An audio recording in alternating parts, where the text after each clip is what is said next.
Senhoras e senhores, está começando mais um Diálogo de um Cara Só e hoje eu tenho um convidado aqui muito bacana, muito gente boa. Ele é ex-jogador de futebol, muito gente boa. O nome dele é Robert.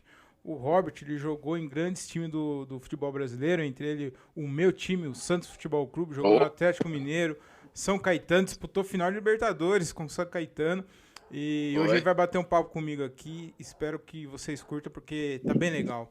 E aí, Robert, tudo bem? Como que você tá, cara? Muito obrigado por aceitar o convite, bater um papo aqui comigo, cara. Tudo bem, Tiagão? Um abraço aí, prazer falar com você, com o seu podcast. É, Diálogo de um homem, de um cara só. diálogo de um cara Achei só. engraçado. Original. Vambora. Diferente, né? Ô, Robert, eu queria já começar falando sobre um assunto que eu tenho muita curiosidade, que é aquele campeonato de 95. Eu queria que você falasse um pouquinho sobre Santos e Fluminense, a semifinal que a gente perdeu. Tomamos um vareio lá do Rio. Você foi expulso Foi. nesse jogo aí, né, cara? Eu e Jameli Foi fomos você e o expulsos. Jameli. Você e o Jameli.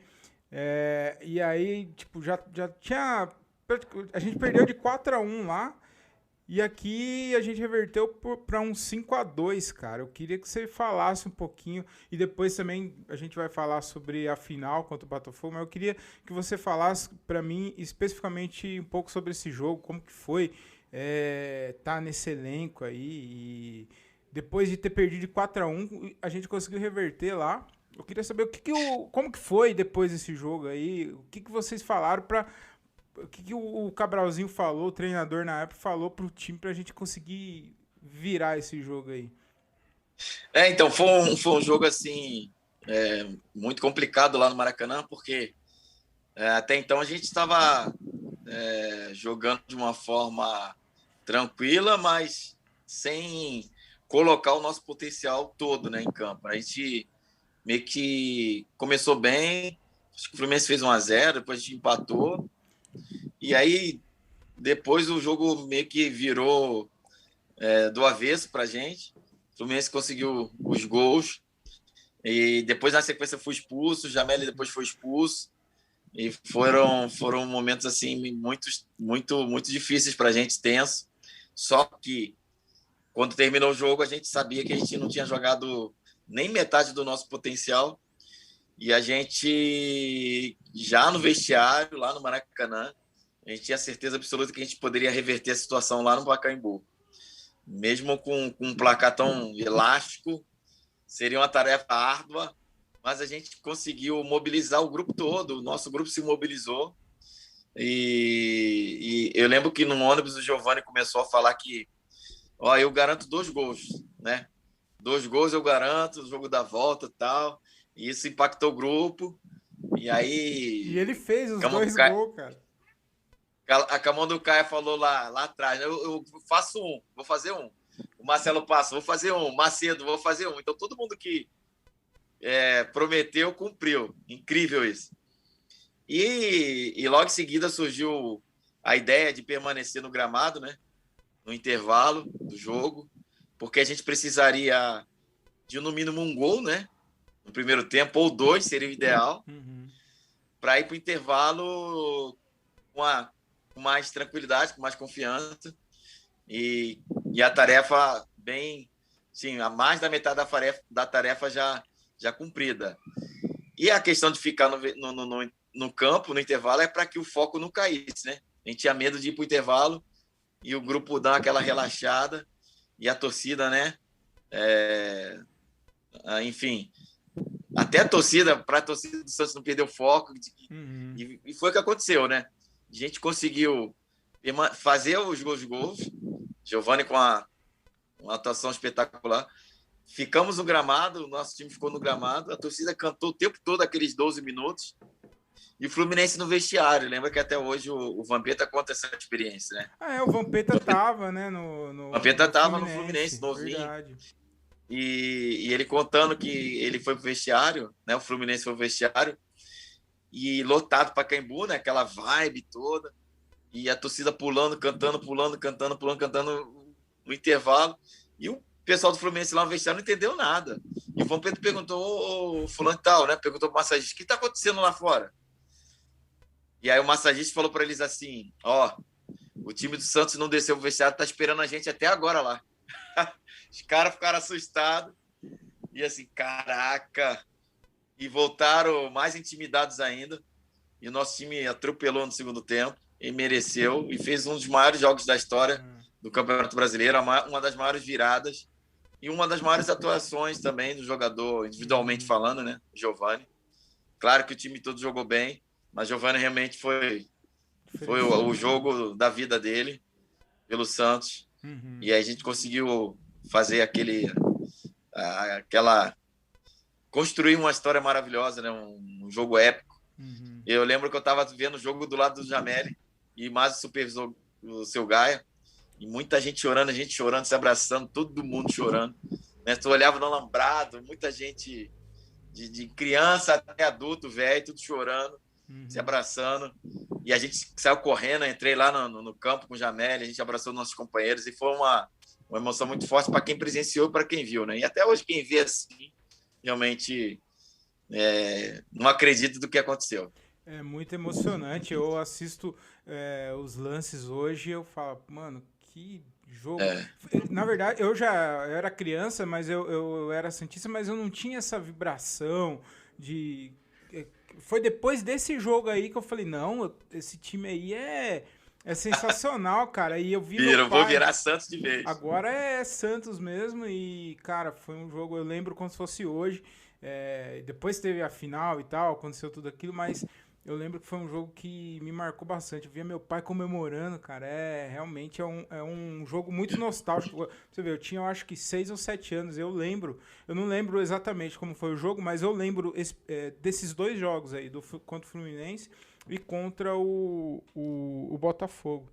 Que eu falei, nossa, esse time aí não tem como eu torcer para outro time. E foi o ano que você chegou no Santos, né Robert? Foi uma peça bem... Foi. Assim, ó, quando eu comecei a minha carreira, eu comecei no Olaria, né? Do Rio de Janeiro. Sim, no Rio. Entrei no infantil do Olaria em 1986, aos 15 anos de idade. E aí, chegando no profissional, fui vendido, né? O presidente do Guarani, Beto Zini, foi contratar o Djalminha, do Flamengo, por empréstimo, e mais o Ailton. E ele estava assistindo um jogo, Olaria e Flamengo. E eu estava jogando com a 10 do Olaria. Joguei bem, me destaquei. No outro jogo, fui jogar contra o Fluminense na Laranjeira, arrebentei, dei assistência, vencemos o jogo. E aí o Guarani me comprou. Em 91, né? 100 mil cruzeiros reais, se eu não me engano. Um saco de chuteira topper e um saco de bola. Foi esse, custou meu passe. E aí, em 91, desembarco em Campinas, 4 anos de contrato. E o Guarani, naquela época, né? Um time muito estruturado. Jogava a primeira divisão do Brasileiro, jogava a primeira divisão do Paulista. Então, jogávamos 3 vezes por ano com o Santos, no mínimo, 3, 4 vezes. Todo jogo contra o Santos eu jogava bem. Todo jogo. Fazia gol, dava assistência, dava um trabalho. E aí ficou aquele, né? O Santos me marcou, né? O pessoal lá da diretoria. Quando eu saí do Guarani em 94 e desembarco em janeiro no Rio Branco de Americana para disputar o Paulista, também contra o Santos, ganhamos de 4-0 no Décio Vita, lá em Americana. Fiz gol de assistência, arrebentei. Aí quando acabou o campeonato, não tem jeito, né? O Santos foi me contratou por empréstimo, com passe fixado. Meu passe já era do Rio Branco. E aí começou a minha história, né? Cheguei no início do Brasileiro lá. Lembro um jogo, não sei se foi contra o Atlético Mineiro ou contra o Vasco, na Vila, que a gente tomou um chocolate, tomando 5. O Joãozinho, treinador, caiu e assumiu o Cabralzinho. E eu era reserva, né? Eu cheguei, tinha recém-chegado. Quando o Cabralzinho assume, e aí ele monta o time só de meio campo, do meio para frente, só meio campista, né? Ele monta Galo e Carlinhos de volante e Wagner. Ele fez uma trinca ali. E eu na ponta esquerda, o ataque Giovani de falso 9 e o Jameli também de atacante, mas o Jameli era meia ponta de lança. Então deu certo, ele meteu todos do meio para frente ali, só meio campo. Deu liga, deu link, e aí o time começou a jogar muito.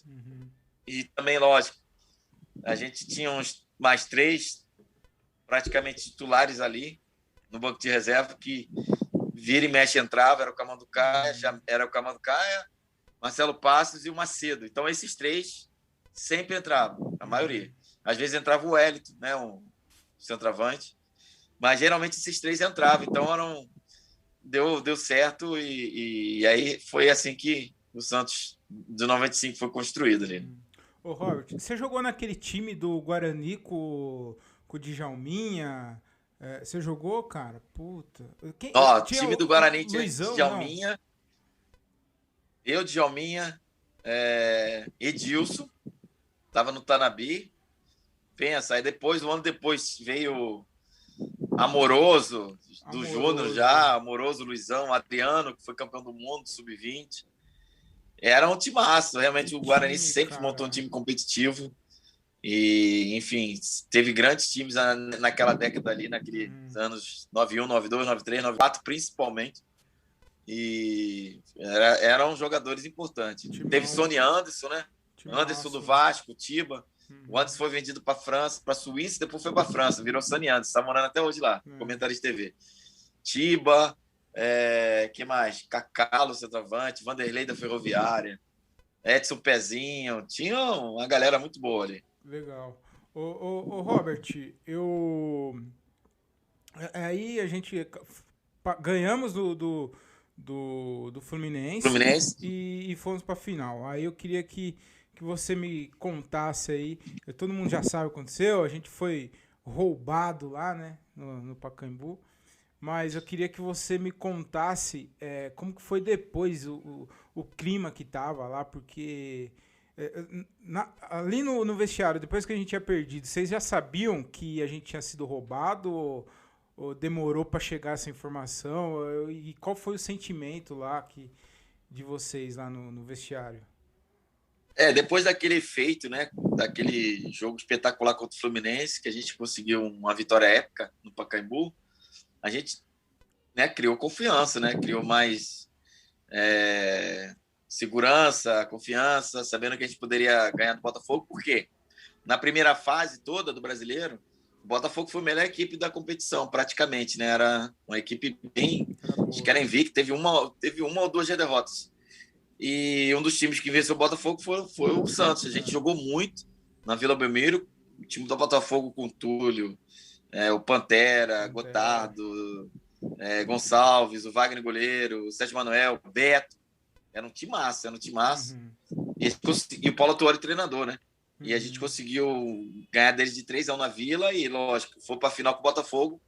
E a gente tinha confiança de que poderia superar eles, né? E perdemos 1-0 lá, né? 2-1, né? 2-1 no Rio, no Maracanã. E, depois que a gente fez contra o Fluminense, claro que a gente poderia fatalmente reverter isso no Pacaembu. E foi o que aconteceu, né? A gente fez o gol, e o gol que parece que o gol que realmente era válido, o gol que eles foi legítimo, foi o comando do Caio, que foi anulado, né?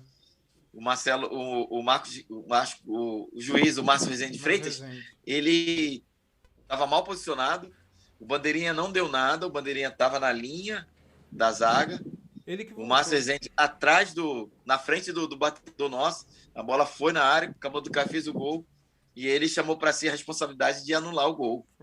Erroneamente. Tempos depois ele reconheceu que errou, mas enfim, aí o título já foi Botafogo, a história já foi feita. E quando acaba o jogo, a gente descendo para Santos, e a gente ouvindo os comentários, na resenha, nas rádios, o pós-jogo, todo mundo já vendo os programas esportivos na TV, na sequência, e mostrando que o único gol realmente que não estava impedido foi o do Camonducaia. Aí a revolta foi grande. E aí foi aquela história toda. No dia seguinte, os jornais da Gazeta Esportiva, o Lance, né? Santos roubado, Santos garfado, Botafogo campeão, Santos roubado. Enfim, e aí a gente ficou bem, bem triste, chateado, e sabendo que a gente teria feito um gol legítimo e foi um título que escapou pelas mãos por erro, né, da arbitragem, por erro do árbitro Márcio Rezende de Freitas, né? Então foi muito triste, decepcionante, e até hoje a torcida, enfim, Não reclamam muito dessa esquece. situação, dessa final. Uma coisa boa foi que depois desse jogo aí, o Botafogo nunca ganhou nada, nada. Foi uma maldição, Foi uma dizem, né? maldição. E eu acho muito bom isso, que continue assim. Se tem um time que eu detesto, um é o Corinthians e o Botafogo. Você não pode falar, mas eu posso. Então, esses dois É, times aí, cara, olha, da maneira que foi, então, o que acontece? O Botafogo depois fez uma final de Copa do Brasil contra o Juventude, perdeu no Maracanã. perdeu. Eu lembro que tempo depois do meu último ano como atleta profissional, jogando pelo América, o América depois de 25, 26 anos, a gente classifica o América para a final de uma Taça Guanabara. Foi lindo aquela final. Botafogo e América, Maracanã bem quase dividido, lógico, tinha muito mais torcida do Botafogo, mas a torcida do América lotou um terço do Maracanã. Né? O pai do Romário com a camisa do América nas cadeiras. Ixi, os torcedores do América famosos, né, do Rio, né, do Brasil, tudo indo lá. E a gente fez um primeiro tempo maravilhoso, fiz gol, na sequência pênalti que o juiz não deu, assim, escandaloso, assim, um pênalti mais escandaloso que eu vi. Na sequência, o Rui Cabeção jogava no Botafogo e agrediu o nosso atleta. No final do primeiro tempo, ele não deu nem amarelo, era para ser expulso, foi agressão. E a gente vai para o intervalo nessas condições, né? Quando volta, o Botafogo se recompôs, faz logo um gol no início, empata o jogo, um Dodô. E na sequência, a torcida do Botafogo meio que se levantou tal, e o time do Botafogo foi para cima, empolgou, e nosso time deu uma encolhida. E ali o Botafogo fez 2-1, 3-1, e aí perdemos um título assim que bem... Não vou falar a palavra, né, que foi roubado, mas questionável. Foi escandaloso. Foi tipo Márcio Rezende de Freitas para frente, assim, ao cubo. Né? Botafogo, mais uma vez, ganhando o título de Taça Guanabara de uma forma bem garantida pela arbitragem, porque realmente foi escandaloso. Aquele título ali, América e Botafogo 2006, se você pegar os lances, escandaloso. Ô, Robert, você jogou estiver falando besteira. O Romário não jogou no Laria, não, né? Jogou, começou no Laria. Mas você já Romário estava é de 67, lá? Você né? já estava lá no... Romário é de 67, eu sou mais novo, sou de 71. E quando o Romário sai do Olaria, ele entrou no Olaria, no infantil, e aí logo em seguida o Vasco comprou ele, e ele foi pro Vasco. Detalhe que ele morava no mesmo bairro que eu morava, na Vila da Penha, e o meu irmão mais velho era dupla de ataque dele no nosso time no bairro. Caramba. O Ebert, meu irmão mais velho, que hoje mora nos Estados Unidos. Jogava muito, meu irmão era para ser profissional, meu irmão não jogava demais. O ataque era Ebert e Romário. Só que o apelido do meu irmão na Vila da Penha, né, no ataque lá, era Maninha. Ataque era Maninha e Romário. E aí, porque meu irmão veio da Bahia, a gente veio da Bahia, meu irmão tinha um sotaque ainda baiano, bem carregado ainda. E quando ele jogava pelada na rua, minha mãe saía atrás dele, lá, Ebert, volta para casa.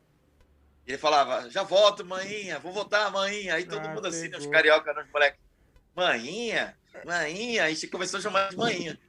E o apelido dele ficou Maninha e Romário ataque, meu Deus do céu. O Ebert, ele era um cara assim, estilo, sem brincadeira, melhorado, estilo Cristiano Ronaldo. Caralho. Melhorado, mais habilidoso, mais rápido, mais inteligente, cortava para a esquerda, para a direita, chutava com as duas, ambidestro. Qualidade monstra. O Romário, quando ele foi pro Olaria, ele foi lá na minha casa, pedi para minha mãe liberar o Ebert para ser jogador. E o Ebert era o irmão mais velho, de 6, né? Era o mais velho. E tinha que cuidar dos irmãos mais novos, porque meu pai vazou na capoeira, voltou para Bahia, né? Mulherengo. Caralho, minha mãe divorciou dele. História, e quem teve que assumir a paternidade foi meu irmão mais velho, o Ebert.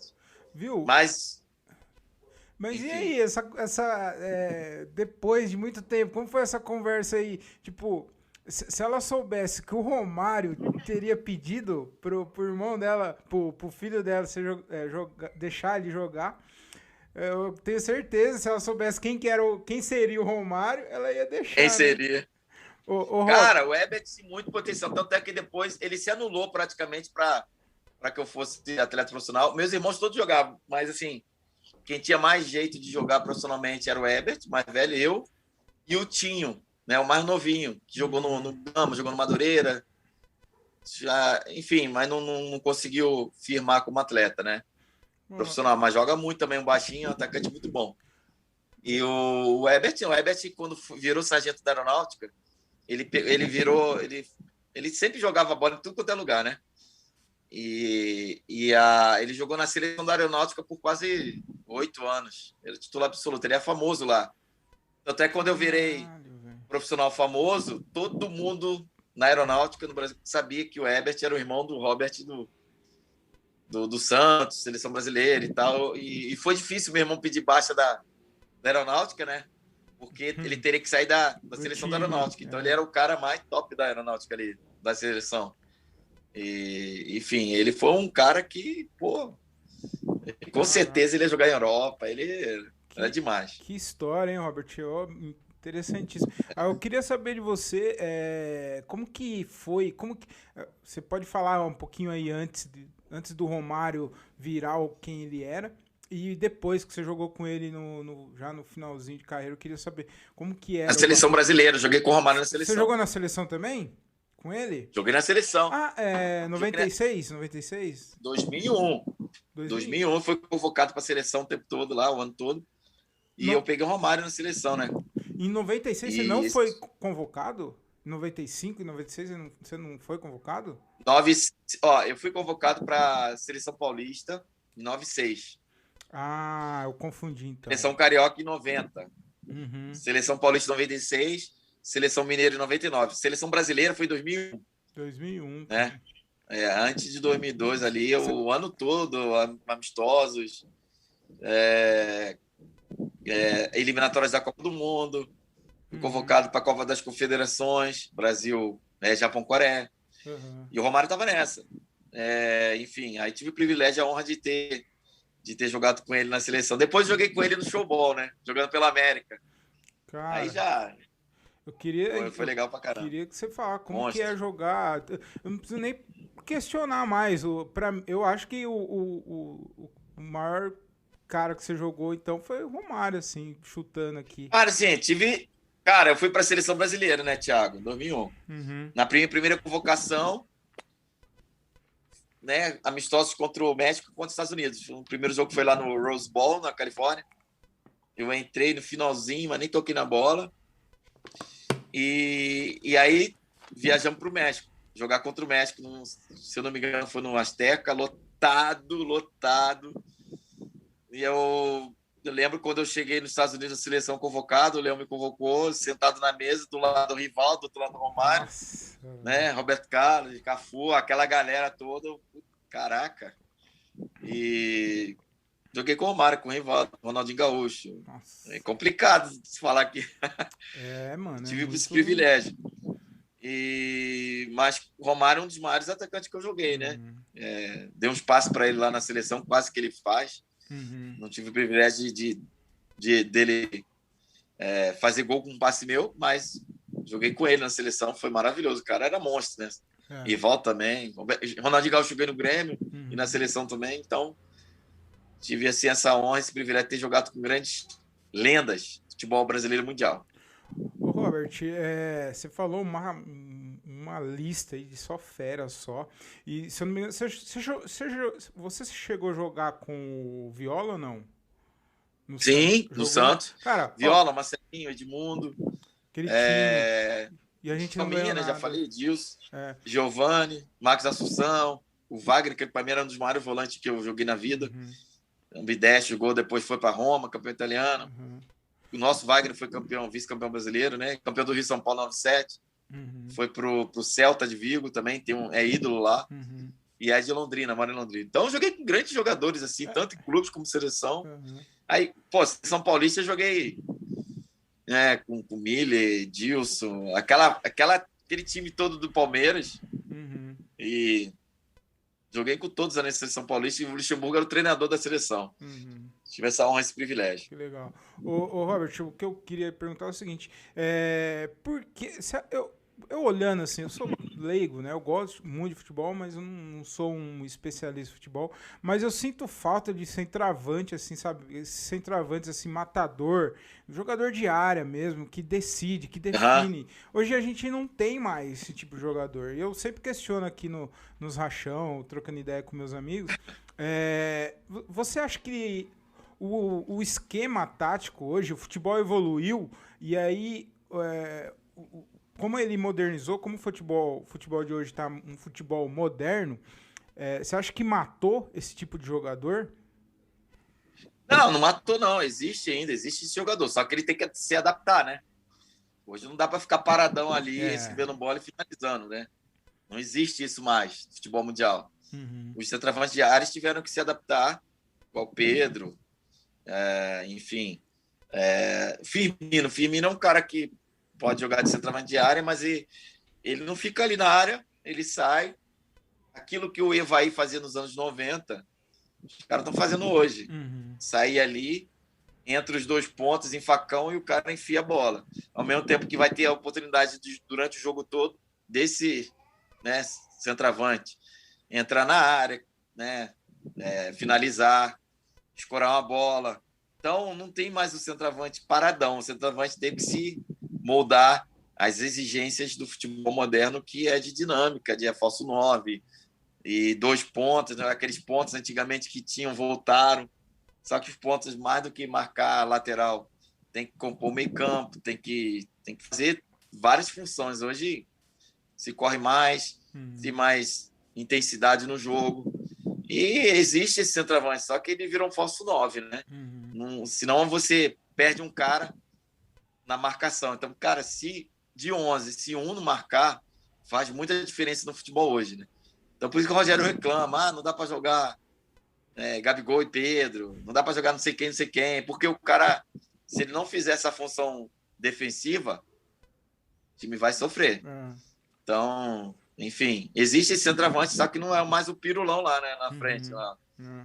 Até o Haaland, que é grandão, o cara corre pra caramba, recompõe, marca, volta. Lewandowski, Cavani, são os caras de centroavante de área que não estão, assim, volta, entra, ocupa espaço, ajuda, marca, dá carrinho lá atrás. O Cavani é espetacular nisso, o próprio Firmino. Então, eles se adaptaram. Eu sinto muita falta desses jogadores, e esse tipo de jogadores e de jogadas mais construídas, sabe? Eu tava vendo para eles, né? Eu tava vendo alguns lances seu, cara, cada patada de fora da área. Hoje não vejo gol de fora da área, principalmente no Brasil, não tem, cara. Os caras querem entrar no toque, os caras querem entrar no chuveirinho.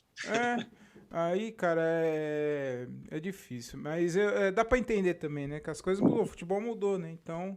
Mudou muito. Mudou demais. Mudou muito. Ô, Robert, a gente falou de 95, agora eu queria voltar lá pra 2001, porque você tava no Santos na derrota no Brasileiro de 95 e depois a derrota de 2001 também pro Corinthians, aquela derrota. Escorregão. Nossa, que derrota. E aí, em 2002, veio a redenção, você conseguiu, a gente foi campeão brasileiro em cima do Corinthians. Foi. Tirou um pouquinho do peso, assim, ou não? Pô! Jogador tem isso tirou, mesmo, né? Claro Robert? que tirou. Tirou? Eu tava não era uma dívida, né? Porque a gente fez o máximo para ser campeão em 95. Só que realmente fica aquele gostinho, né? Aquele negócio talado na garganta. Ainda mais depois do que aconteceu no ano anterior, naquela semifinal contra o Corinthians, gol do Ricardinho.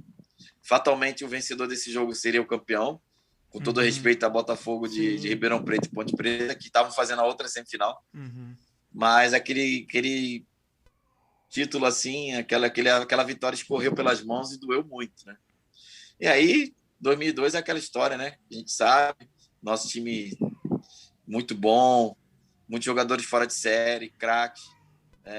Pude contribuir muito, né, com esse jogo da final. Não só mais na final, mas joguei contra o Grêmio na mata-mata e joguei contra o São Paulo.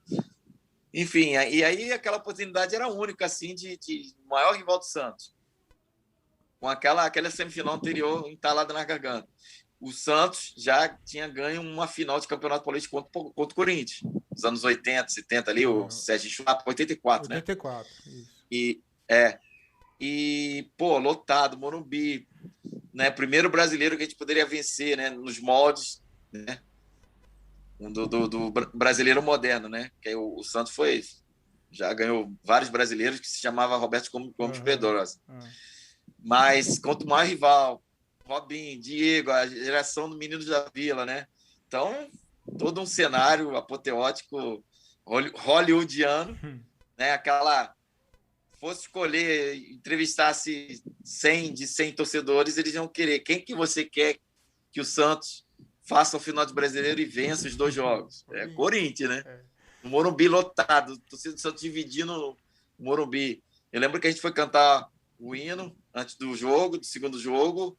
Tu olhava ali para a arquibancada do Morumbi, acima, no parapeito, ali lotado, torcedor, bombeiro querendo tirar os caras, não tinha como. Os caras quase caindo. Então era uma final, Galvão Bueno narrando, jogo para 190 países ao vivo. Então era todo um contexto que tinha que ser campeão ali. E era uma oportunidade única, mais um jogo, que a gente tinha ganho o primeiro, mais uma vitória, pedalada, né? Aquele gol do empate do Elano, o Corinthians quase virando o jogo. Eu entrei, Diego machucou com 5 minutos e foi tudo... Foi um cenário assim que nem Spielberg poderia imaginar escrever esse roteiro.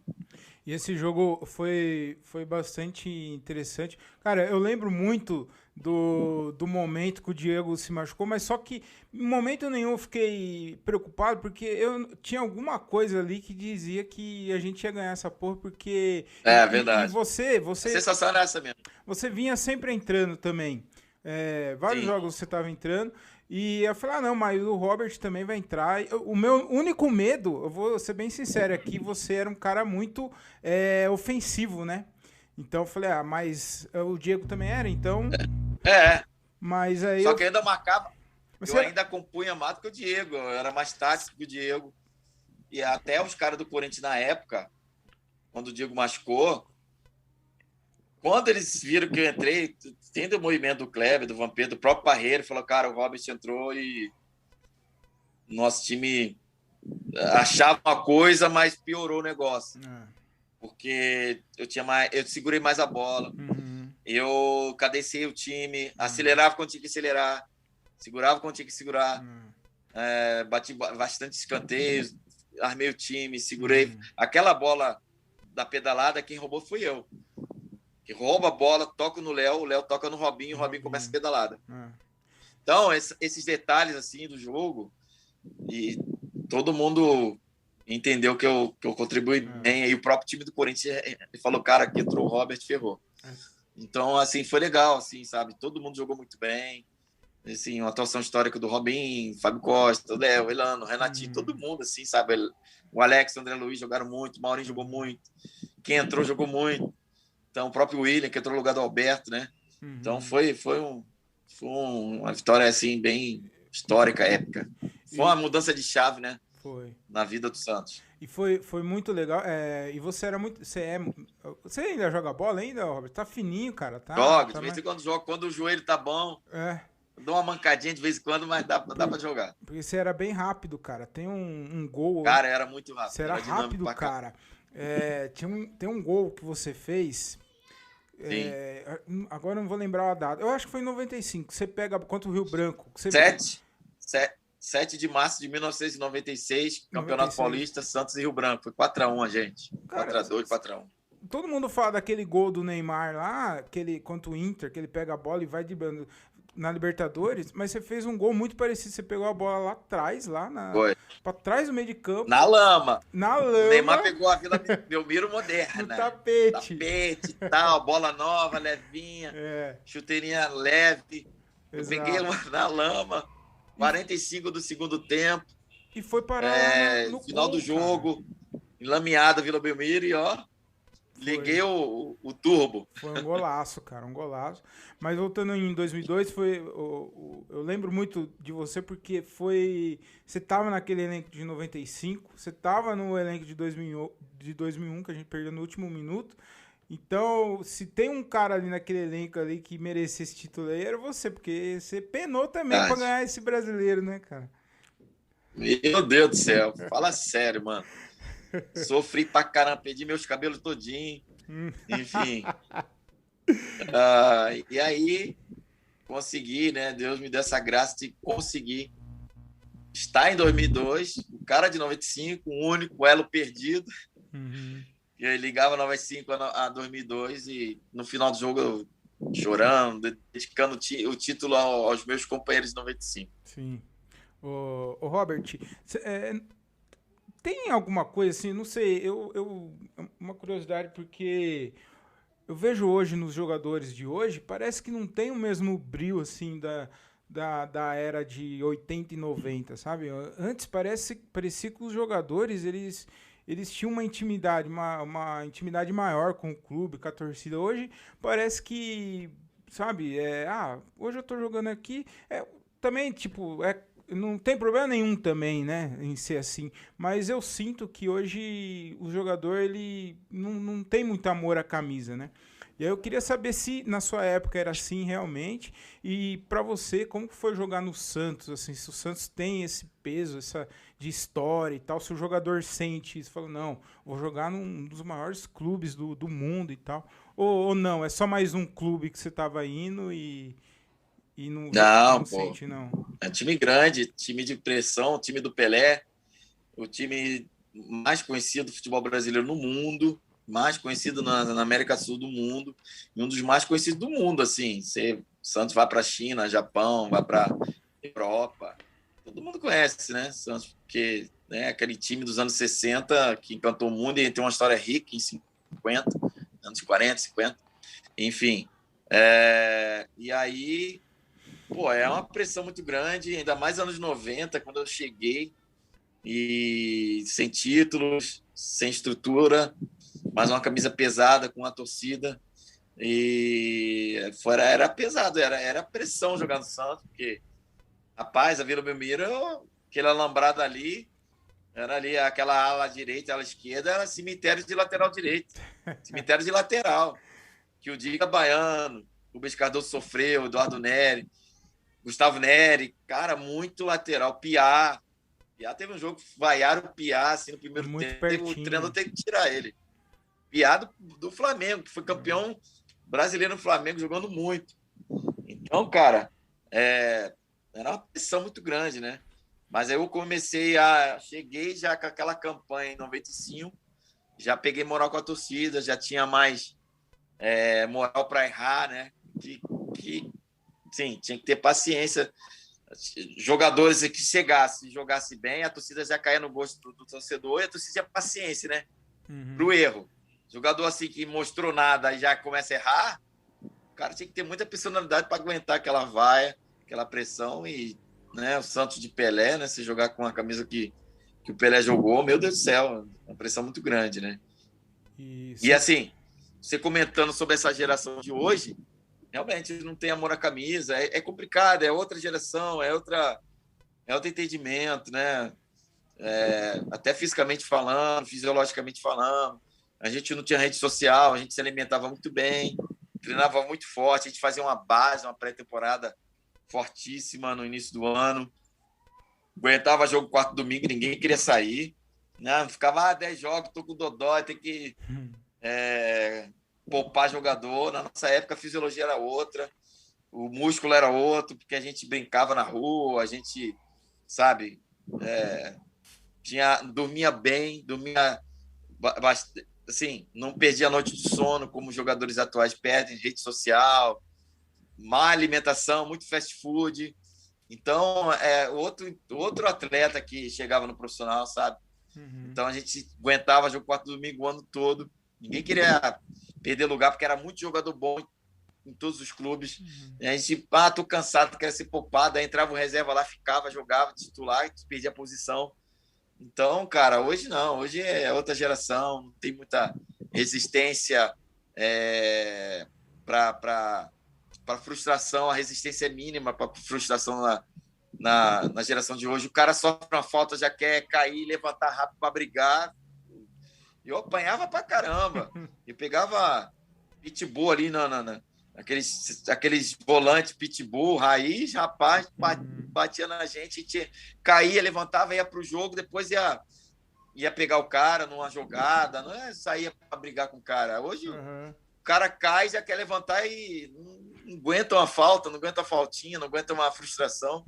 Uma geração diferente, realmente não vai existir amor à camisa, né? E o cara joga um jogo bem, faz um gol, 2 gols contra o Flamengo, já é vendido para o Real Madrid, pô. Exato. O cara não faz um campeonato, joga 3 jogos bem com 18 anos, 19, já é vendido para a Europa. Pô, antigamente eu tinha que jogar um Paulista inteirinho, o Edilson teve que jogar um Paulista inteirinho, o Djalminha teve que jogar 2 Paulistas inteirinhos, para ir para um Palmeiras, fazer uma carreira no Palmeiras para depois ir para La Coruña. Hoje não. Hoje o cara dá 3 chutes ali no Red Bull, mano. Já vai para a Alemanha, já vai para a Europa, né? Joga bem contra o Corinthians. Acabou, o cara, né? Hoje o negócio tá muito fast food, automático, né? Muito rápido. Nossa época não. Então a diferença era essa. Uma das diferenças. Tem milhares. Fora a financeira, né? Que na sua época... fora a financeira. Mas a gente ganhava muito bem. O padrão da época. O padrão proporcional, da época. Com certeza. Só que hoje é muito mais. É muito mais. Então, muito mais. Eu cheguei, meu maior salário na carreira foi R$125.000 por mês. Era um baita no salário. Hoje é um... Sim. Mas hoje... Imagina. Porra, ela tá ganhando 500 mil, 600, 1 milhão por mês, né? Que isso? Com todo respeito aos jogadores de hoje, é que o volume de dinheiro que entrou no futebol hoje é muito maior do que na minha época. Mas era muito dinheiro, 125 por mês, meu Deus, comprava apartamento por mês, um flat. Então, hoje o cara ganha 1 milhão brincando. Pensa o Giovani hoje jogando hoje. Giovani disso, Edmundo. O cara ganha 1,5 milhão, né? Eu ia estar ganhando meus 700 mil, meus 1 milhão também. Enfim. Não. Romário ia ganhar quanto? Nossa, verdade. O Hulk deve estar ganhando seus 2 milhões por mês, com toda a justiça, e cada um que se entenda, quem quiser pagar, paga. Então, é outro volume de dinheiro. É um absurdo. Então, hoje... E você fala isso, esse foi o seu maior salário. Tem jogador hoje, mas jogadores... Meia boca ganhando 400 pontos. Exato, exatamente. Meia boca. Com 4 anos de salário. É isso. E 4 anos de contrato. Então, assim, você vai jogar pra quê também? Então, eu tô ganhando lá fora. Fora a mordomia, né, Robert? A mordomia que esses caras têm. Tem jogador assim, te ver assim, o Pato, o que aconteceu com o Pato? Eu posso responder uma das coisas pra mim, na minha tese, ficou rico muito cedo. Então, antigamente tinha jogador que ficava rico cedo, mas, cara, o cara quer bater recorde, igual o Messi e o Cristiano Ronaldo, que eu acho assim, os caras são profissionais, o cara vai para as férias, tem uma academia no iate do Cristiano Ronaldo, o cara dorme 8 horas certinho, o cara tem uma nutricionista, o cara segue intensidade no treinamento, 100 por hora no treinamento, faz intensidade no jogo. Aí o jogador hoje ganha milhões, está rico e, já ganhou um brasileiro, já ganhou uma Libertadores, já ganhou um campeonatinho ali, tá bom demais. Não, o cara não tem um lance do Michael Jordan de quero ganhar marca, quero ficar na história, eu quero ganhar títulos, eu quero, sabe, Tom Brady. Tom Brady agora é um dos maiores exemplos assim, de jogadores focados, assim, bilionário. O cara não tem nem mais mão de tanto anel que ele tem, quer botar os anéis lá no dedo, lá, quer 20 anéis de Super Bowl, sabe? O cara focado, treinamento, o cara é exigência. Mas eu já tô bem, já ganhei um brasileiro, já não sei o quê. O cara não quer deixar um legado, né?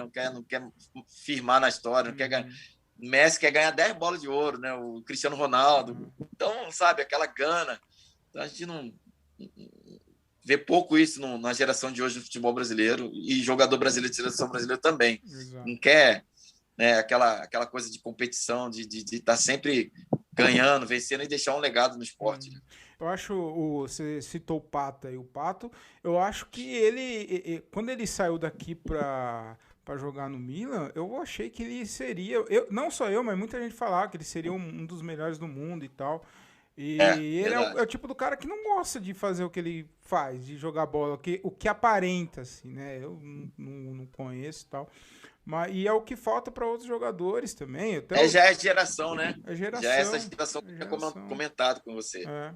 O Cristiano Ronaldo, ele quer o seu melhor. E o que alimentou ele ser o melhor é o Messi querer ser o melhor também. E aí fica na disputa, É, sempre um querendo. Porque o dinheiro, cara, não tem nada no mundo que esses caras não possam comprar. Então eles. A disputa é, é entre ser o melhor do mundo mesmo. É é verdade. interessante. Ô, Foi um filme na época do Nick Lauda, né? Pô, muito bom para se assistir, que o maior adversário dele era que alimentava ele não errar, ganhar título e bem e tal. Até esqueci o nome desse filme, interessantíssimo, muito bom, assim, sabe, cara? é o da E você Netflix? entender, né? Ah? Tá na Netflix? Eu vi parece que é documentário dele. É, Ah, então eu sei, eu ele vou é Fórmula assistir. 1. É muito bom, cara. E você vê a história real, né, do acidente dele, mas antes do acidente, de como que ele era competitivo, personalidade, e o cara do lado que foi campeão depois, né? E aí ele, tá bom, campeão, tal, não sei o quê, e resolveu parar. E o Nick Lauda, cara, você não pode parar. Você que é o meu motivo né, de estar te ganhando, de estar fazendo a melhor volta, de ganhar mais coisa que você e tal, sabe? E assim, é mais ou menos uma. Você É. pega vários lances, assim, né? Mensagens que servem hoje Uhum, pro atleta profissional de qualquer modalidade, assim, de pô, caramba, eu quero ganhar e gana tal. E uhum, essa parada do Messi e Cristiano Ronaldo, né? Um, né, sendo rival, entre aspas, do outro, é que motiva cada um uhum. a fazer o melhor na sua carreira. É. Robert, eu gravei com o Alberto, centroavante do Santos, em 2002, e ele falou aqui que naquele elenco de 2002 era dividido por dois grupos. O grupo É. dos evangélicos, que ia na igreja e tal, que eram os mais sossegados, e o grupo da bagunça. Eu queria saber que grupo que você já. Não sei se. Me parece que você é convertido, né? Você é cristão. Sou cristão. Eu era dos líderes dos Atletas de Cristo. Eu puxava os cultos lá nos hotéis. E eu lembro que o Robinho e o Diego foram numa reunião dos Atletas de Cristo lá em Santos, com o nosso líder Wagner, né, até hoje, amigo deles. E a gente tinha uma reunião na segunda-feira. E eu lembro que o Robinho e o Diego se converteram, entregaram a vida para Jesus numa dessas reuniões aí. Ah, que legal. Mas eles eram muito moleques, né? Eles Hum. eram crentes, mas eles eram moleques pra caramba. O William também, filho. E realmente tinha uma turma da bagunça e a turma do, do- dos evangélicos, dos gospels. Mas não, no final das contas, todo mundo tinha um temor ali e se respeitavam. Uhum. Mas era muito engraçado isso também, né? Uhum. Mas fora isso, passou dali, era tudo moleque, né? Uhum. No treinamento, Robinho, Diego, William. Meu Deus do céu. Era Terrível. uma zoeira ali, a molecada. O Leão teve que se reinventar como pessoa para aguentar. E ele mesmo tem um depoimento muito bonito, assim, um cara que soube e foi mudado, transformado por essa molecada, por esse grupo, né, de jogadores. Uhum. Ô, Robert, e aí eu queria saber se era cristão já nessa época aí. Como Já. que é, cara, você jogar futebol e a gente sabe que futebol tem muita proposta, muita bagunça, dinheiro, mulherada e tal. Ama, Eu não sei se era já comprometido, já casado e tal. já E como, casado. como que você fazia, cara, pra Cara, separar? verdade. Eu fui um cara que me dedicava muito à família e me dedicava muito à minha carreira, né? Claro que sempre sofreu assédio, todo mundo, né? Você pode ser o cara ser mais feio, burrinho do universo. Tu jogou bola, foi bem sucedido, não adianta, né? Em todas as áreas, né? Uhum. Muito assédio. E comigo não foi diferente, mas, cara, eu consegui manter ali um padrão legal, né? De comportamento, de entendimento da vida. E sempre que aparecia né, uma tentação dessa eu conseguia me desvencilhar, né? Foi difícil pra caramba. Eu lembro que era muita pressão, né, cara? Né? Por que você não faz isso? A gente faz. Por que você não faz aquilo? A gente faz. E, cara, tô de boa, sou casado, tô bem resolvido na época, né? Tava casado. Enfim, aí consegui passar incólume em relação a essas coisas aí. Uhum. Ô, Robert, você teve uma situação bem complicada lá no Grêmio, né, cara? Você tinha ido pro Grêmio e se contundiu lá, você passou por um momento da sua fase muito difícil lá, né? Foi. Entrou numa depressão e tal. Eu queria que você contasse pra mim um pouquinho como que foi, cara, e o quanto abala um jogador, um atleta, a depressão na vida de um, não só de qualquer um, mas de um atleta, porque Não, é difícil, né? verdade, né? Eu passei uns momentos muito complicados, né, na minha carreira. Desde 96 já estava meio começando essa depressão. E aí, em 97, né, a gente foi pro Grêmio e no meu primeiro jogo profissional, lá no Grêmio, no estreia do Campeonato Brasileiro 97 contra o São Paulo, ao vivo. Eu subo na bola, quando cai eu tinha torcido o tornozelo. Quando torci o tornozelo, rompeu o ligamento cruzado, né? Nunca tinha passado por nenhuma contusão séria assim na minha carreira. E realmente foi um momento muito dramático para mim, porque ali, na minha entendimento, na minha cabeça, eu estava, se não me engano, com 27 para 28 anos, eu ainda nunca mais ia voltar a jogar bola, como é que, né, eu ia sustentar minha família, meus filhos, a família e tal, minha carreira. Então entrou uma seta de mentira na minha mente, né, que a depressão, essas doenças emocionais, nada mais é que são mentiras que você acredita, você recebe isso vira uma bola de neve. E da depressão virou síndrome de pânico, bipolaridade. E eu acreditava que eu não poderia voltar mais a jogar, sendo que, cara, é óbvio, ligamento cruzado na época do Zico era um outro protocolo, demorava, o cara dificilmente voltava. Na minha época, durava um ano para voltar, mas voltava. E hoje não, hoje com 6, 5 meses, o cara já volta e a medicina melhorou bastante.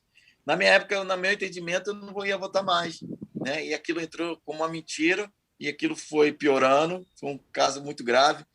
E síndrome de pânico veio, depressão profunda, bipolaridade, e foi tão grave que o Grêmio teve que me internar, né? Numa clínica, e passei momentos muito difíceis, né? E com ligamento cruzado rompido, tendo que fazer fisioterapia, aquela situação toda. Mas eu me recuperei, tive uma cura instantânea nas emoções, espiritualmente falando, né? Literalmente Deus me curou num quarto, naquela clínica. E aí depois eu me recuperei, voltei a fazer a fisioterapia. E dali, cara, foi só alegria, porque quando eu comecei a jogar em 98, já comecei a ser usado pelo Grêmio ali, né, nas finais, semifinais, quartas de final no Brasileiro. 99 eu começo a jogar de novo, mais ainda, titular. Fui campeão da Copa Sul, né, Copa Sul Minas, que depois virou Copa Sul Minas, e depois fui campeão gaúcho. Na realidade, eu saí em 99, eu saí nas semifinais. Fui emprestado para o Atlético Mineiro. No Atlético Mineiro, fui campeão mineiro, campeão de um torneio no Vietnã, e fui para a final do Brasileiro também. Foi um ano, então, de recuperação. Deus realmente me restaurou nas emoções, me restaurou espiritualmente e também na carreira, né? Profissionalmente, eu dali foi depois seleção brasileira, enfim, foi uma restauração completa, mas foi complicado. Imagina. Porque realmente o jogador tem muita pressão da família, pressão da performance, muita competição, né, entre os atletas, e aí vem fama, vem dinheiro, e aí o cara entra num buraco que, se não tiver um equilíbrio emocional ali, um equilíbrio espiritual, realmente a gente vê depoimentos até hoje de atletas, não só no futebol, mas principalmente no futebol, que sofrem depressão, sofreram algum tipo de depressão, e é complicado, né? Só Deus mesmo para a gente ter uma base, né? Porque, assim, na minha época, quando entrou a depressão, no início ali, em meados de 96 para 97, eu comecei a basear minha alegria, minha felicidade em vitórias e derrotas. Perdi o jogo, triste. Ganhei o jogo, estou na boa fase, feliz. Então, essa gangorra né, de performance, de resultado, isso influenciou no meu emocional. Então, eu me baseei a minha felicidade nessa performance. Estou ganhando, estou feliz. Estou perdendo, depressão. Então, na época, eu já era crente desde pequeno. Eu deixei de colocar essa minha alegria e essa razão de ser em Deus, né? Realmente, né? No lance de Deus ser a minha paz, independente das circunstâncias, de ter as raízes fincadas realmente na fé em Jesus. Então, quando eu retomei isso, aí a minha vida, né, decolou novamente, em todas as áreas. Caralho, que testemunho, hein, cara? E realmente, depois dessa fase aí, depois dessa má fase aí, sua vida melhorou bastante. Veio a seleção e Nossa, tal. profissionalmente, eu Então, entrei numa outra vibe, foi maravilhoso, sensacional. e a gente acha que o jogador ele tem que estar preparado só fisicamente, mas não é. Ele tem que, sim, Ah, claro, estar você preparado. não sabe que o atleta passa, assim, em É, todas as modalidades, principalmente sim, esporte de alto rendimento, alta competitividade, como futebol, uhum, né? E você sai do zero para ganhar 50 mil reais por mês, 100 mil reais por mês, cara, geralmente o cara já compra um Camaro, o cara já faz isso, aquilo, empolga, fica uhum, cego, e aí, emocionalmente, o cara fica fragilizado, né? Num uhum, revés, aí que entra depressão, bebidas, uhum. enfim. É Oh, complicado, entra fama. Ixi, é complicado, né? Por isso que o papel do clube, né? Do clube na base é fundamental, importante. O uhum, cara ter esse entendimento, porque é um choque, né? Na vida da pessoa. O cara mora na favela, vida de dificuldade, como eu tive, e uhum, aí do nada, o cara entra num Santos, já, sabe? Já ganha seus 10, 15 mil reais por mês numa base, o cara já, né?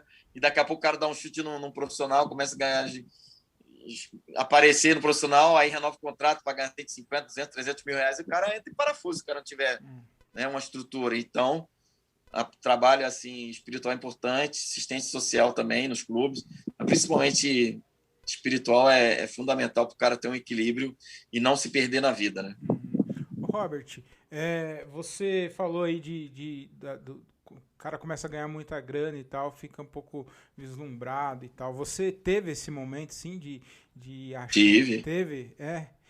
com certeza, com certeza. Todo mundo passa por isso, né? Muito jovem, né? Esse deslumbre, muito jovem, sucesso, fama, dinheiro, ainda mais quando você vai em final de campeonato, você se torna conhecido nacionalmente, e jogar em time grande, jogar titular, cara. Então, toda hora tá no Fantástico, tá numa Globo, tá no ESPN, numa Fox aparecendo, o cara, se o cara não tiver uma estrutura, se deslumbra mesmo, né? Isso afeta, né? Suas relações interpessoais na rua, na família, em casa.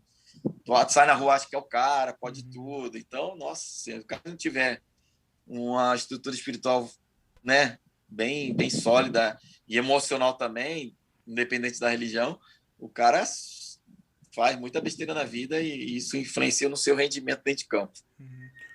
Ô, Robert, hoje você vive do futebol ainda? Você tá no futebol? Queria que você falasse um pouquinho pra mim, um pouco sobre o que você tem feito ultimamente.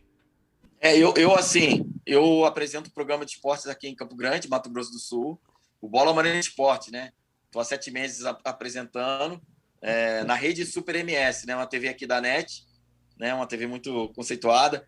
E também trabalho na Web Rádio Futebol na Canela, é a rádio número 1 aqui de esporte, Web Rádio número 1 aqui em Campo Grande, no estado também, né? No Mato Uhum. Grosso do Sul. Então, saí, não sou mais vidraço, virei taco pedra agora, critico, analiso. E lógico, a gente está no futebol até hoje e enfim, estou muito feliz e estou vivendo um momento muito bom. Legal. Ô, Robert, você acha que hoje o futebol ele tá chato? Acho que hoje, tudo não pode falar mais nada no futebol, uma entrevista que o cara dá, ele é preconceituoso, dentro do campo. Eu acho um absurdo os caras terem que ficar tampando a boca pra tomar cuidado com o que vai falar, sendo que é Com um. certeza, né? Cara, ali dentro de campo não tem que ficar levando em consideração o que o cara faz ou deixa de fazer. Ele tem que ser profissional. E eu acho que hoje o futebol. Porque assim, a gente via Edmundo, Romário, aquelas brigas, aquelas provocações, o Vampeta, o próprio Vampeta, sabe? Eu achava isso legal, eu ficava bravo quando era meu time, claro, mas eu achava engraçado aquela disputa, aquela, sabe, uma certa rivalidade. Hoje não pode fazer mais nada. Você acha que hoje, você agora como profissional, aí você tá na mídia agora, comentando e tal, você acha que o futebol hoje tá chato também? Não, não é que o futebol tá chato, o futebol tá legal, o futebol tá maneiro. O que tá chato é realmente, por conta do advento das redes sociais, o que você faz dá uma repercussão muito grande. E aí você entra num tribunal, né, na inquisição da internet, aí você é cancelado, você é taxado disso, daquilo, ou você é alçado à fama, a bom moço, até você errar e aí nego te cancelar. Então, tudo que você faz hoje, você tem que tomar muito cuidado por conta desse patrulhamento ideológico também, tem muito a ver isso também. Enfim, é político e por aí vai. Então, infelizmente, a gente está numa época, numa geração, num momento de vida de que realmente as redes sociais, existe um tribunal ali. E dependendo dos interesses, né, em questão, o cara é cancelado ou não. É óbvio que muito do que se fazia antigamente a gente não tinha muita noção, ou até tinha às vezes, né, em relação a racismo, em relação a preconceito, em relação ao politicamente correto, entre aspas, ao machismo, etc. Essas coisas aí, né, que estão muito em pauta hoje, feminismo, racismo. Lógico, a gente tem que ter uma postura correta, se respeitar as individualidades, e aquilo que você faz não pode também atacar o próximo, não pode, vamos dizer de uma forma assim, você desrespeitar o próximo, né? Mas tá muito chato mesmo. Se você falar umas verdades, dependendo de como você fale, você pega uma frase sua fora do contexto, Exato. joga na internet, você é cancelado. Então, tudo tem que ser tomado um certo tipo de cuidado, mas, infelizmente, se um dia eu cair nisso, né? Se me colocarem nisso, eu vou ter que matar no peito, enfrentar e vamos embora. E se tiver errado, pede desculpa. Se tiver certo, manter a sua posição. Mas não tem jeito, né? Hoje está muito polarizado, né? São dois lados.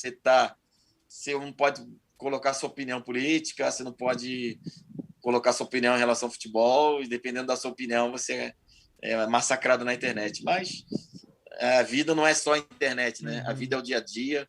Existe um mundo lá fora, real, né, que vale com certeza muito mais do que a vida na internet. Mas é óbvio que a vida na internet influencia o que você vai poder fazer lá fora. Se você é criticado, massacrado na internet, você vai chegar num restaurante, num lugar, num shopping, o fulano de tal ali e tal, não sei o quê, porque todo mundo está na internet.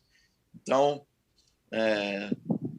tem que se tomar cuidado, e realmente, por esse aspecto, tá muito chato aí o futebol nesse sentido, né? Mas o futebol nas quatro linhas, tem muito jogo bom ainda, tem muito jogo bom, agradável de se ver, principalmente na Europa, né? Então, realmente tem bastante jogo bom. Na Champions League tem toda semana aí.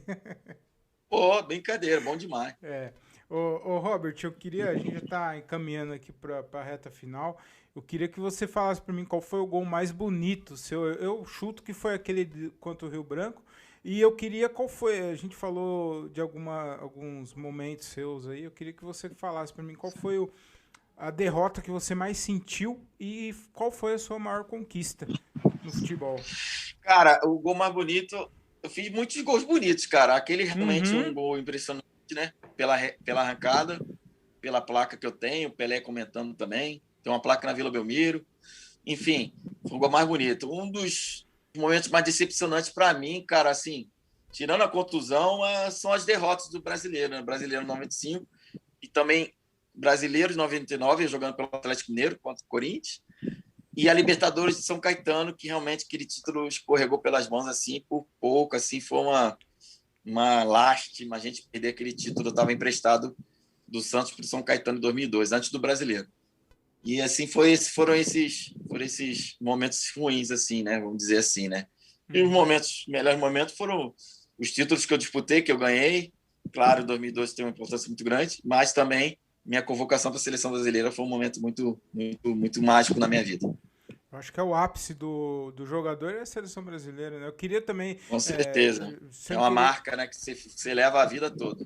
sem querer aproveitar. Cara, só o fato do Pelé ter te dado uma placa, ter comentado, eu vi o vídeo do Pelé falando desse gol. Cara, você zerou a vida. Você ganhou um elogio do Pelé, do maior do Maior futebol. jogador do mundo, do Pô, planeta. só isso só. Então, acho que você, pô, puta carreira. Ô Robert, você chegou a jogar com o Vampeta? Você era bastante amigo do Vampeta, né? No Corinthians. Não, até hoje a gente tem um bom relacionamento, né? Faço Hum, muito evento com ele. Joguei com ele no Corinthians, pô, em então. 2003. E Hum, na seleção brasileira também, né? Um baita de um cara, engraçadíssimo, um baita profissional, assim, no sentido assim, jogava muito uhum. e é uma figuraça. Você tem alguma resenha assim? Não precisa ser com o Vampeta ou da seleção ou com o Romário, alguma resenha que você lembra assim, muito engraçada, que te marcou, que dá pra contar aí pra gente? A resenha, assim, é aquele grupo de 2002, cara, que a gente tinha, né? Era muito engraçado, era só palhaçada, assim, essa garotada aí, capitaneada por Robinho, Diego e William ali, realmente, cara, impressionante. E na época, o telefone celular já estava muito em moda tal, e todo mundo tinha, a molecada tinha celular direto, e a preocupação do Leão e do diretor lá era, tipo assim, perder noite de sono. Hum. Então, eles sabiam que a molecada ficava até altas horas da madrugada com os contatinhos, tal, não sei o quê, namorado. E aí resolveram recolher o celular. E aí revoltou todo mundo, né? Dos mais velhos aos mais novos. E aí o Robinho combinou com a galera numa janta, falou: cara, e essa concentração, o Leão vai recolher de novo o celular. Vamos botar alarme 1 hora da manhã, meia-noite, 2 horas da manhã, 3, 4, 5. 30 celulares, pensa. E ele recolheu. E em vez de ele deixar no quarto do supervisor, ele deixou no quarto dele, todos os celulares. Cara, pensa na noite como é que foi. 30 celulares tocando Filha da puta. intermitentemente, assim, durante a madrugada toda. Ele se arrependeu, devolveu, nunca mais ele recolheu os nossos celulares. E até hoje ele queria saber quem que teve essa ideia. A gente ficou quietinho, calado. Tinha que ser. Ô, Robert, você chegou, depois do que aconteceu com o Robinho e tal, você chegou a conversar com ele, dar um apoio, uma força pra ele? Sim, a gente tem um grupo nosso de 2002, até hoje o Zap, e aí a gente né, confortando ele, falando, né, dando força, porque realmente é uma situação muito delicada, mas eu creio que isso vai se resolver e com certeza as coisas vão entrar no seu devido lugar, porque ele tem que jogar ainda, cara. Eu acho que ele joga uns 3 anos ainda em alto nível É. no Brasil. Tomara que isso se resolva, essa questão judicial com ele. Né? Ele reconheceu que errou, tem que pagar pelo que fez, ele sabe disso, tem consciência, e tomara que isso tudo passe logo, ele Uhum, consiga voltar aos campos. uhum. Robert, muito obrigado por ter batido esse papo comigo. Para encerrar, Valeu. eu tenho uma pergunta aqui que eu faço para todo convidado e também não poderia deixar de fazer para você, que é a seguinte: se você pudesse entrar numa máquina do tempo e bater um papo com o Robert do passado, lá de trás, lá jovem, iniciando a carreira. Eu costumo falar entre 10 15 anos atrás. Se você pudesse bater um papo com ele, que tipo de conselho você daria para ele? E se você pudesse falar com o Robert do futuro, o Robert já bem velhinho, bem tranquilo, descansando já, só assistindo o futebol e tal, que tipo de conselho você pediria pro Robert do futuro? O Robert do passado, eu chegaria e falar, cara, é, não existe empecilho nenhum para se conseguir chegar onde você vai chegar, onde você pode chegar. E quando vier as adversidades, mata no peito e sai jogando, vai passar. Tudo passa. Fé em Deus, continua trabalhando que você vai chegar lá. Uhum. O Robert do futuro é chegar e olhar para ele, cara, você cumpriu a carreira, guardou a fé e parabéns pelo seu legado na vida, como profissional, como homem, enfim. E vamos embora. É isso, entendeu? Legal. Ô, Robert, você quer dar algum recado? Quer passar suas redes sociais? Fica Cara, à vontade. só agradecer aí a oportunidade, parabéns pelo podcast. E minhas redes sociais, Instagram, Twitter, Robert S. Player, né? Robert Almeida, Robert S. Player, Facebook também. Tamo junto, é isso. Então, beleza. Valeu. Muito obrigado, Robert. Valeu mesmo, hein, Grande cara? abraço, queridão. Falou. Valeu, Thiago. Fica com Deus. Tchau, tchau. Falou. Vou desligar aqui. E é isso. Nossa, que papo bacana. Gostei muito de bater esse papo com o Robert. O cara, muita gente boa, né? Muita gente fina. Humildaço. Bateu esse papo aqui com a gente. E eu estou muito feliz, eu queria pedir para você que ouviu até o final, que me seguissem nas redes sociais, acompanhasse também lá no YouTube, porque a gente está no YouTube também, assista com o YouTube agora com imagem. Eu tive um probleminha aqui no início da gravação, acho que não gravou o comecinho. Mas foi pouquinho, acho que se eu perdi 10 minutos do início da gravação foi muito. Enfim, acompanha a gente lá no YouTube, assista, compartilha, comenta, porque eu tô gostando muito de fazer isso aqui, tá bem gratificante. E é isso. Fiquem com Deus. Siga o meu Instagram, que eu não falei para seguir, mas não falei, né? Então é @o Thiago Ferreira com TH e 2 Gs. Sigam também o Instagram da minha marca, @vaidilacomedy. E é isso. Fiquem com Deus, espero que vocês tenham curtido, espero que vocês tenham gostado e se divertido bastante. E é isso. Tudo de bom, de bem e de belo, com aquele sabor de caramelo. E tchau.